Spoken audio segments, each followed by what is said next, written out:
ओम श्री परमात्मने नमः। कल हमने यथार्थ गीता का परिचय दिया था, जिसमें हमने विश्व गुरुओं के, संतों और महात्माओं के कुछ ज़रूरी महत्वपूर्ण संदेश और धर्म सिद्धांत बताए गए थे। तो और कुछ ऐसे शब्दों का प्रयोग किया गया था जो आगे गीता पढ़ने में इस्तेमाल किए जाएंगे। तो आज हम यथार्थ गीता का प्रथम अध्याय शुरू करने जा रहे हैं।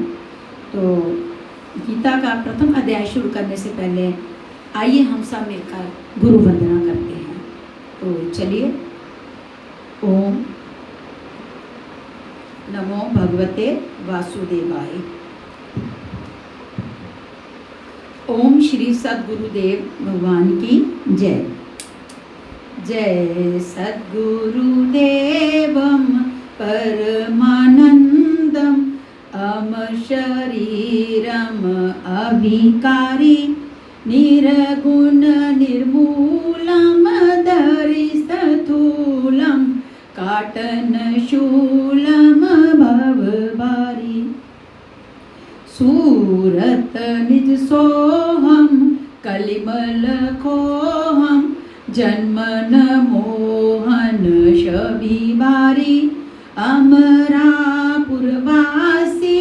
सब सुख राशि सदा एक रस निर्विकारी अनुभव गंभीरा मति के धीरा अलग फकीरा अवतारी योगी अद्वेष्टा त्रिकाल दृष्टा केवल पदानंदकारी चित्रकूट ही आयो अद्वैत लखायो अनुसूया सन्मारी श्री परमहंस स्वामी अंतर्यामी है बड़नामी संसारी हंसन हितकारी जगपगुधारी घर प्रहारी उपकारी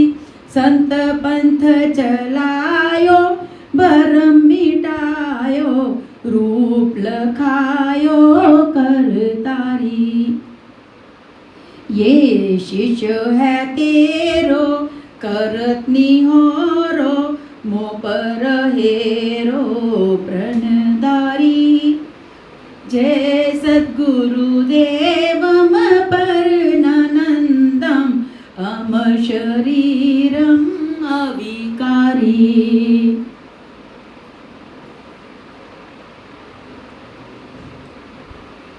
जय गुरुदेवा जय गुरुदेव जय गुरुदेवा जय गुरुदेव जय गुरुदेवा जय गुरुदेव जय गुरुदेवा जय गुरुदेव जय गुरुदेवा जय गुरुदेव जय गुरुदेवा जय गुरुदेव।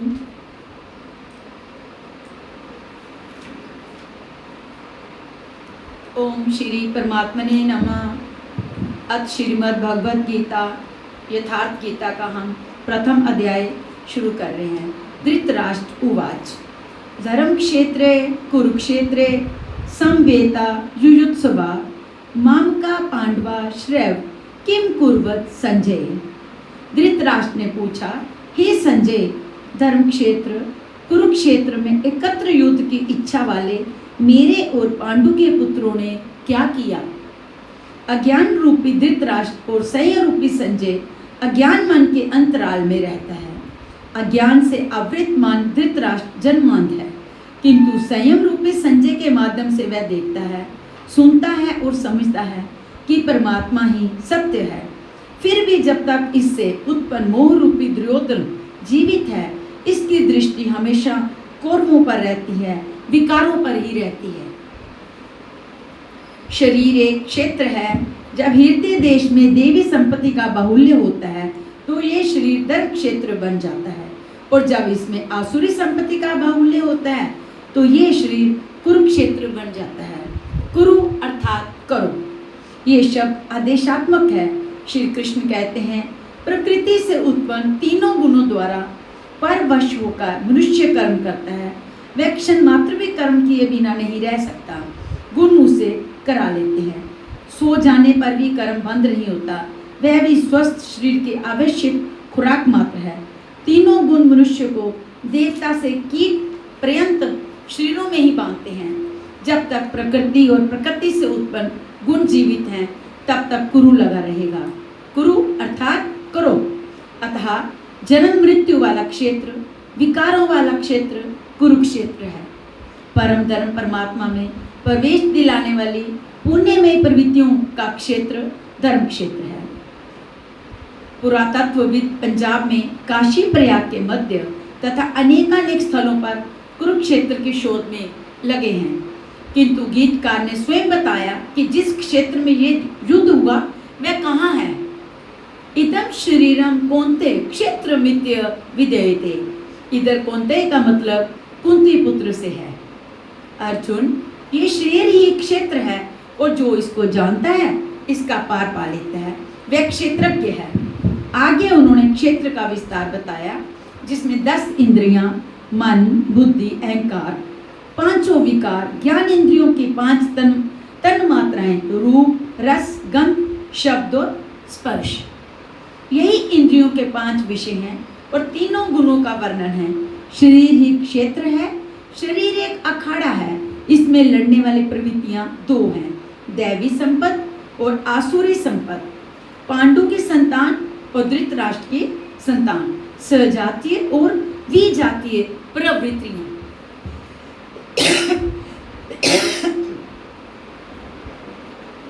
अनुभवी महापुरुष की शरण जाने पर इन दोनों प्रवृत्तियों में संघर्ष का सूत्रपात्र होता है। ये क्षेत्र क्षेत्रज्ञ का संघर्ष है और यही वास्तविक युद्ध है। विश्व युद्धों से इतिहास भरा पड़ा है, किंतु उनमें जीतने वालों को भी शाश्वत विजय नहीं मिलती। ये तो आपसी पुतले हैं। प्रकृति का सर्वथा शमन करके प्रकृति से परे की सत्ता का दिग्दर्शन करना और उसमें प्रवेश पाना ही वास्तविक विजय है। यही एक ऐसी विजय है जिसके पीछे हार नहीं है। यही मुक्ति है जिसके पीछे जन्म मृत्यु का बंधन नहीं है। इस प्रकार अज्ञान से आच्छादित प्रत्येक मन संयम के द्वारा जानता है कि क्षेत्रज्ञ के युद्ध में क्या है। अब जैसा जिसके संयम का उत्थान है वैसे वैसे उसे दृष्टि आती जाएगी। संजय उवाच दृष्ट्वा तु पाण्डवानिकं व्यूढ़ं दुर्योधनस्तदा आचार्य मुपसंगमे राजा वचनम ब्रवीत। उस समय राजा दुर्योधन ने व्यूह रचना युक्त पांडवों की सेना को देखकर द्रोणाचार्य के पास जाकर ये वचन कहा। द्वैत का आचरण ही द्रोणाचार्य है। जब जानकारी हो जाती है कि हम परमात्मा से अलग हो गए हैं, यही द्वैत का भान है, वहाँ उसकी प्राप्ति के लिए तड़प पैदा हो जाती है, तभी हम गुरु की तलाश में निकलते हैं। दोनों प्रवृत्तियों के बीच यही प्राथमिक गुरु है। यद्यपि बात के सदगुरु योगेश्वर श्री कृष्ण होंगे जो योग की स्थिति वाले होंगे। राजा दुर्योधन आचार्य के पास जाता है। मोह रूपी दुर्योधन, यहाँ दुर्योधन को मोह रूपी दुर्योधन कहा गया है। मोह संपूर्ण व्याधियों का मूल है।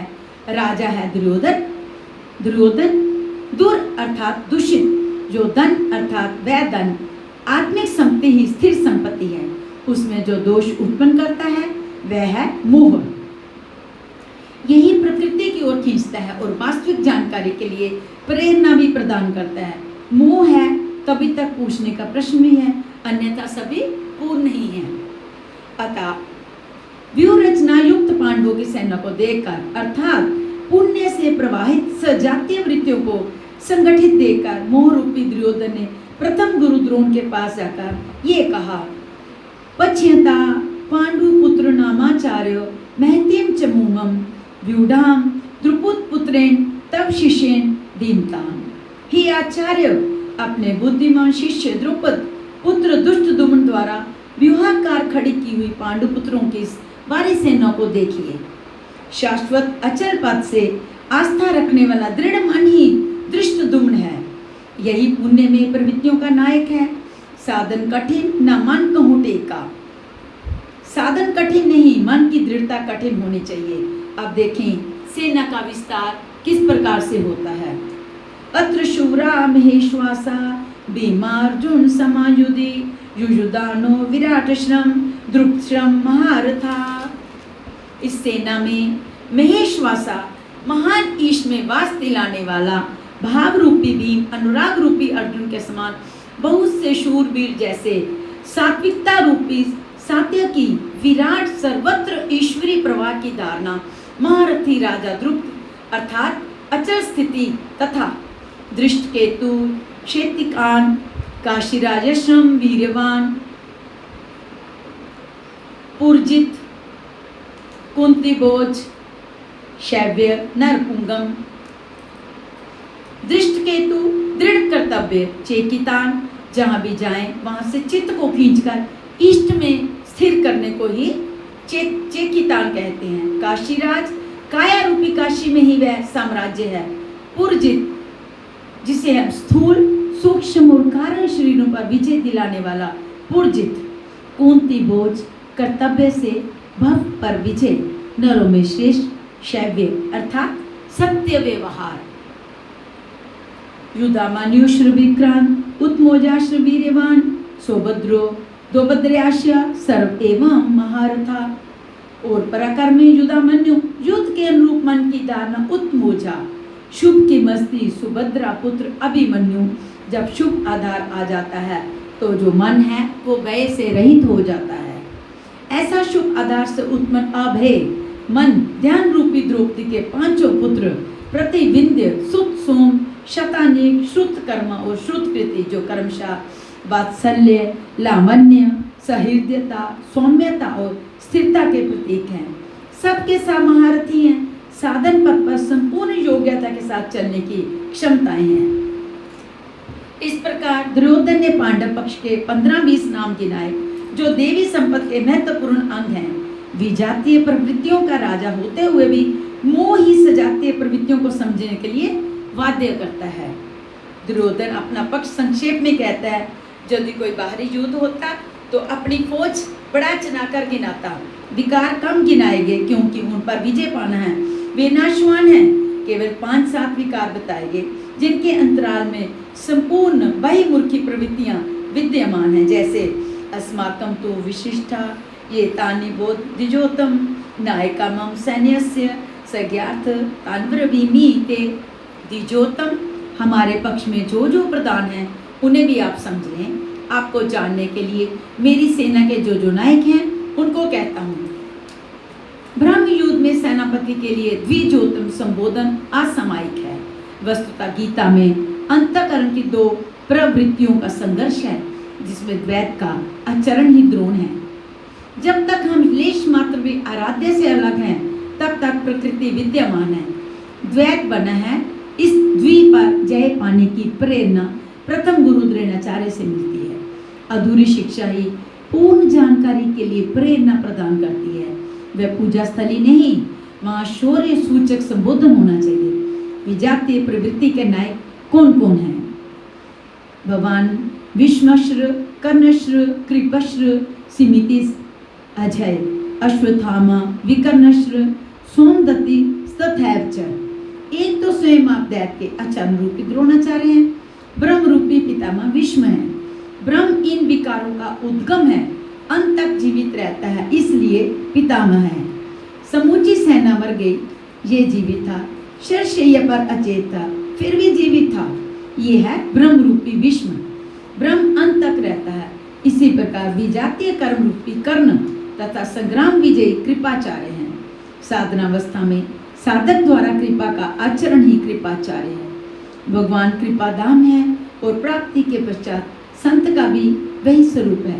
किंतु साधन काल में जब तक हम अलग हैं, परमात्मा अलग है, विजातीय प्रवृत्ति जीवित है, मोह में गिराव है। ऐसी परिस्थिति में साधक यदि कृपा का आचरण करता है तो वह नष्ट हो जाता है। सीता ने दया की तो कुछ काल लंका में प्रायश्चित करना पड़ा। विश्वामित्र दृढ़ हुए तो पतित होना पड़ा। योग सूत्रकार महर्षि पतंजलि भी यही कहते हैं, ते समाधावु वसर्गा व्युत्थाने सिद्धायाम। योग दर्शन व्युत्थान काल में सिद्धियां प्रकट होती हैं। वे वास्तव में सिद्धियां हैं, किंतु कैवल्य प्राप्ति के लिए उतने ही बड़े विघ्न हैं जितने काम, क्रोध, लोभ, मोह इत्यादि। गोस्वामी तुलसीदास जी का भी यही निर्णय है।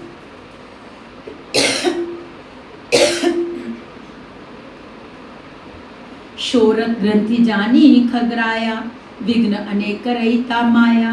रिद्धि सिद्धि प्रेरे बहुबाई, बुद्धि ही लोभ दिखावे ही आई। ये पंक्तियां रामचरितमानस से ली गई हैं। माया अनेक विघ्न करती हैं, रिद्धियां प्रदान करती हैं, जहाँ तक कि सिद्ध बना देती हैं। ऐसी अवस्था वाला साधक बगल से निकलकर भर जाए, मन्नासन रोगी भी जी उठेगा, वह भले ठीक हो जाए, किंतु साधक उसे अपनी देन मान बैठे तो नष्ट हो जाएगा। एक रोगी के स्थान पर हजारों रोगी घेर लेंगे। वजन चिंतन का क्रम अवरुद्ध हो जाएगा और उधर बहकते बहकते प्रकृति का भूल्य हो जाएगा। यदि लक्ष्य दूर है और साधक कृपा करता है तो कृपा का अकेला आचरण ही समिति अजय है, समुची सेना को जीत लेगा। इसलिए साधक को पूर्ति प्रयत्न इससे सतर्क रहना चाहिए। दया बिनु संत कसाई, दया करी तो आफत आई। लेकिन अधूरी अवस्था में ये विजातीय प्रवृत्ति का दुर्गश्य होता है। इसी प्रकार आसक्ति रूपी अश्वत्थामा सृष्टि में कहीं भी वस्तु में लगा भी आसक्ति है। द्वैत का आचरण द्रोणाचार्य है। द्वैत ही आसक्ति का जन्मदाता है। शस्त्र हाथ में रहते आचार्य द्रोण की मृत्यु नहीं हो सकती थी, वह अजय थे। भगवान श्री कृष्ण ने कहा, कौरव पक्ष में एक हाथी का नाम अश्वत्थामा है। भीम उस हाथी को मारकर अश्वत्थामा मारा गया ऐसा उद्घोष करे। इस अप्रिय सूचना से आचार्य मर्माहत हो शिथिल पड़ जाएंगे। उसी समय उनका अंत कर दिया जाएगा। भीम ने हाथी को मार डाला, प्रचार किया कि अश्वत्थामा मारा गया, अश्वत्थामा मारा गया। आचार्य द्रोण ने समझा कि उनका पुत्र अश्वत्थामा मारा गया। वे शिथिल पड़ गए, धनुष हाथ से गिर गया। वे हताश निश्चेष्ट होकर युद्ध भूमि में बैठ के उनका गला कट गया। पुत्र में अत्यधिक आसक्ति उनकी मृत्यु का कारण बनी। अश्वत्थामा दीर्घजीवी था। निवृत्ति के अंतिम क्षण तक ये वादा के रूप में विद्यमान रहता, इसलिए अमर कहलाया। विकल्प रूपी विकर्ण साधना की उन्नत अवस्था में विशिष्ट कल्पनाएं उठने लगती हैं। मन में संकल्प विकल्प होने लगता है कि स्वरूप प्राप्ति के साथ भगवान की ओर से कौन सी सिद्धियां, अलौकिक शक्तियां प्रदान की जाएंगी। भगवान के चिंतन के स्थान पर विभूतियों का चिंतन होने लगता है। साधक की दृष्टि केवल कर्म पर होनी चाहिए, उसे फल की वासना वाला नहीं होना चाहिए। किंतु जब वह रिद्धियों सिद्धियों का चिंतन करने लगता है तो ये विकल्प ही विकर्ण है। ये कल्पनाएं विशिष्ट हैं, किंतु साधना में व्यंकर वादक है। ब्रह्म में श्वास ही बुरी श्रवा है। साधन का स्तर उत्तर होने पर, साधन का स्तर उन्नत होने पर उसकी प्रशंसा होने लगती है कि वह महात्मा है, सिद्ध है, उसमें दिव्य शक्तियां हैं। उसके सामने लोकपाल भी नतमस्तक हो जाते हैं। इस आभाव प्रशस्ति से साधक प्रसन्न होने लगे, गदगद होकर बहकने लगे। ये ब्रह्मेश्वासी बुरी श्रवा है। पूज्य गुरुदेव का कथन था, संसार पुण्य वृष्टि को करे, प्रशंसा करे, विश्व जगत गुरु कहे, तुम्हें कुछ भी नहीं मिलेगा, रोने को आंसू भी नहीं मिलेगा। यदि भगवान तुम्हें साधु कह दे तो सब कुछ पा जाओगे। दुनिया कहे चाहे कभी ना कहे, फिर भी तुम सर्वस्व प्राप्त कर लोगे। दुनिया कहे चाहे कभी ना कहे, ये बहुत गहरी बात है।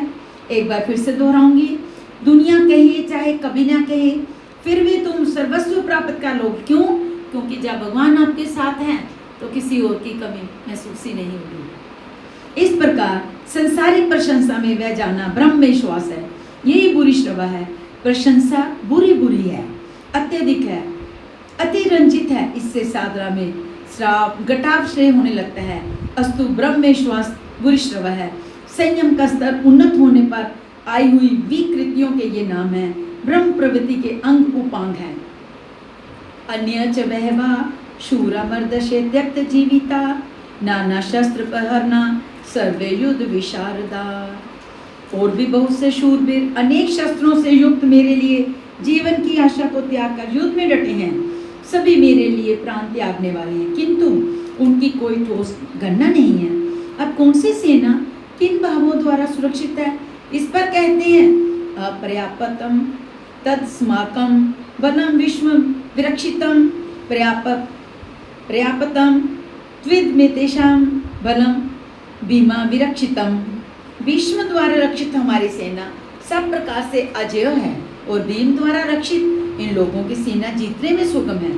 पर्याप्त और अपर्याप्त जैसे श्लिष्ट शब्द का प्रयोग दुर्योधन की आशंका को व्यक्त करता है। अतः देखना है कि विषम कौन सी सत्ता है जिस पर कौरव निर्भर करते हैं, तथा भीम कौन सी सत्ता है जिस पर दैवी संपत्ति संपूर्ण पांडव निर्भर है। दुर्योधन अपनी व्यवस्था कैसे देते हैं, आइए। अयनेषु च सर्वेषु यथा भागमं सिद्धता विषमेवा विरक्षन्तु भवन्ता सर्व एव ही। इसलिए सब मोर्चों पर अपनी अपनी जगह स्थिर रहते हुए आप लोग सबके सब विषम की ही सब ओर से रक्षा करें। यदि विषम जीवित है तो हम अजय हैं, इसलिए आप पांडवों से ना लड़कर केवल विश्व की ही रक्षा करें। कैसा योद्धा है विश्व, जो स्वयं अपनी रक्षा नहीं कर पा रहा है, कौरवों को उसी की रक्षा व्यवस्था करनी पड़ रही है। ये कोई ब्रह्म योद्धा नहीं, ब्रह्म ही विषम है। जब तक ब्रह्म जीवित है तब तक विजातीय प्रवृत्तियां कौरव अजय हैं। अजय का ये अर्थ नहीं कि जिसे जीता ही ना जा सके, बल्कि यहाँ पर अजय का अर्थ दुर्जय है, जिसे कठिनाई से जीता जा सकता हो। महा अजय संसार रिपु जीती सकई सो वीर। ये पंक्तियां रामचरितमानस से ली हुई हैं। यदि ब्रह्म समाप्त हो जाए तो अविद्या अस्तित्वहीन हो जाए, मोह इत्यादि जो आंशिक रूप से बचे हैं शीघ्र ही समाप्त हो जाएंगे। विषम की इच्छा मृत्यु थी, इच्छा ही ब्रह्म है। इच्छा का अंत और ब्रह्म का मिटना एक ही बात है। इसी को संत कबीर ने बहुत ही सरल शब्दों में कहा है। तो आइए सुनते हैं। इच्छा काया इच्छा माया इच्छा जब उपजाया, कह कबीर जे इच्छा विवर्जित ताका पार ना पाया। यहाँ ब्रह्म नहीं होता, वह अपार और अव्यक्त है। इस शरीर के जन्म का कारण इच्छा है, इच्छा ही माया है और इच्छा ही जगत की उत्पत्ति का कारण है। सो काम्यत तैतिरियो ब्रह्मनंद भली अनुभव तदक्षत बहु स्वयं प्रजाय जेती। छंदोग्य उप कबीर कहते हैं, जो इच्छाओं से सर्वथा रहित है, ताका पार ना पाया, वे अपार अनंत असीम तत्व में प्रवेश पा चुके हैं। और जो कामो निष्काम आपद काम आत्म कामो न तस्य प्राणा उत्कामंती ब्रह्मदेव सन ब्रह्म प्योति। अर्थात जो कामनाओं से रहित आत्मा में स्थिर आत्म स्वरूप है, उसका कभी पतन नहीं होता, वह ब्रह्म के साथ एक हो जाता है। आराम में इच्छाएं अनंत होती हैं और अंत तो गत्वा परमात्मा प्राप्ति की इच्छा शेष रहती है। जब ये इच्छा भी पूरी हो जाती है तब इच्छा भी मिट जाती है। यदि उससे भी बड़ी कोई वस्तु होती तो आप उसकी इच्छा स्वयं करते। अब उससे आगे कोई वस्तु है ही नहीं तो इच्छा किसकी होगी। जब प्राप्त होने योग्य कोई वस्तु अप्राप्य ना रह जाए तो इच्छा भी स्फूर्त नष्ट हो जाती है और इच्छा के मिटते ही ब्रह्म का सर्वथा अंत हो जाता है। यही विष्णु की इच्छा मृत्यु है। इस प्रकार विष्णु द्वारा रक्षित हम लोगों की सेना सब प्रकार से अजेय है। जब तक ब्रह्म है तब तक अविद्या का भी अस्तित्व है। ब्रह्म शांत हुआ तो अविद्या भी समाप्त हो जाती है। भीम द्वारा रक्षित इन लोगों की सेना जीतने में सुगम है। भाव रूपी भीम भावे विद्यते देवा। भाव में वह क्षमता है कि अविदित परमात्मा भी विदित हो जाता है। भाववस्य भगवान सुख निदान करुणा भवन। ये पंक्तियां भी रामचरितमानस से ली हुई हैं। श्री कृष्ण ने इसे श्रद्धा कहकर संबोधित किया है। भाव में वह क्षमता है कि भगवान को मैं वश में कर लेता है। भाव से ही संपूर्ण पुण्यमय प्रवृत्तियों का विकास होता है। ये पुण्य का संरक्षक है तो इतना बलवान कि परम देव परमात्मा को संभव बनाता है, किंतु साथ ही इतना कोमल भी है कि आज भाव है तो कल अभाव में बदलते भी देर नहीं लगेगी। आज आप कहते हैं कि महाराज बहुत अच्छे हैं, कल कह सकते हैं कि नहीं हमने तो देखा महाराज खीर खाते हैं। घास पात जो खाते हैं तिने सतावे कान, दूध मलाई खात जे तिनकी जाने राम। इष्ट में लेश मात्र भी त्रुटि प्रतीत होने पर भाव डगमगा जाता है। पुण्य में प्रवृत्तियां विचलित हो उठती हैं, इष्ट से संबंध टूट जाता है। इसलिए भीम द्वारा रक्षित इन लोगों की सेना जीतने में सुगम है। महर्षि पतंजलि का भी यही निर्णय है। सातु दीर्घ काल नैरंत्य सत्कारा सेवितो दृढ़ भूमि। योग दर्शन दीर्घ काल तक निरंतर श्रद्धा भक्ति पूर्वक किया हुआ साधन ही दृढ़ हो पाता है। तस्य सजनय यन्यहर्ष कुरुवृदा पितामहा सिंहनादम विंदोचये शंखम दद्मो प्रतापवानम। इस प्रकार अपने बलवान का निर्णय लेकर शंख ध्वनि हुई। शंख ध्वनि पात्रों के प्रक्रम की घोषणा है कि जीतने पर कौन सा पात्र आपको क्या देगा। कौरव में वृद्ध प्रतापवान पितामह विषम ने उस रोदन के हृदय में हर्ष उत्पन्न करते हुए उच्च स्वर से सिंहनाद के समान भयप्रद शंख बजाया। सिंह प्रकृति के व्यावह पहलू का प्रतीक है। सिंह प्रकृति के व्यावह पहलू का प्रतीक है। घोर जंगल के नीरव एकांत में शेर की दहाड़ कान में पड़ जाए तो रोंगटे खड़े हो जाएंगे, हृदय कांपने लगेगा। यद्यपि शेर आपसे मीलों दूर हो, भय प्रकृति में होता है, परमात्मा में नहीं। वह तो अभय सत्ता है। ब्रह्म रूपी विश्व में यदि विजयी होता है तो प्रकृति के जिस व्यारण्य में आप हैं उससे भी अधिक भय के आवरण में बांधेगा। भय की एक परत और बढ़ जाएगी, भय का आवरण घना हो उठेगा। ये ब्रह्म इसके अतिरिक्त और कुछ नहीं दे सकेगा। अतः प्रकृति से निवृत्ति ही गंतव्य का मार्ग है। संसार में प्रवृत्ति तो बबाटा भी है, घोर अंधकार की छाया है। इसके आगे कौरवों की कोई घोषणा नहीं है। कौरवों की ओर से कई बाजे एक साथ बजे, किंतु कुल मिलाकर वे भी वही प्रदान करते हैं, इससे अधिक कुछ नहीं। प्रत्येक विकार कुछ न कुछ व्यय तो देता ही है, इसलिए उन्होंने भी घोषणा की। तथा शंखाश्रय ब्रयश्रय पनवान गोमुखा सहसावा भय हयंतम स शब्द स्तु मूलो अभवत। तदंतर अनेक शंख नगाड़े डोल और नरसिंह आदि बाजे एक साथ ही बजे। उनका शब्द भी बड़ा भयंकर हुआ। भय का संचार करने के अतिरिक्त कौरवों की कोई घोषणा नहीं है। बहिर्मुखी विजातीय प्रवृत्ति सफल होने पर मोह में बंधन और घना कर देती है।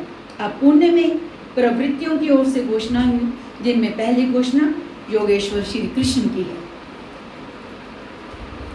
तथाश्रितः युक्ते महति स्यानंदे स्थितो माज्ञा पांडवश्रय दिव्यो शंभो प्रथमतो।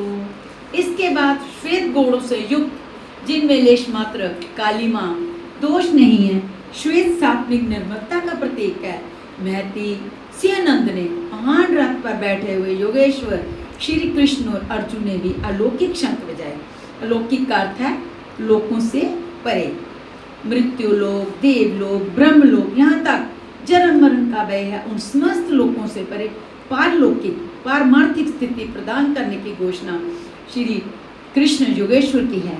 सोने चांदी या काठ का रथ नहीं, रथ अलौकिक है, शंख अलौकिक है, अतः घोषणा भी अलौकिक ही है।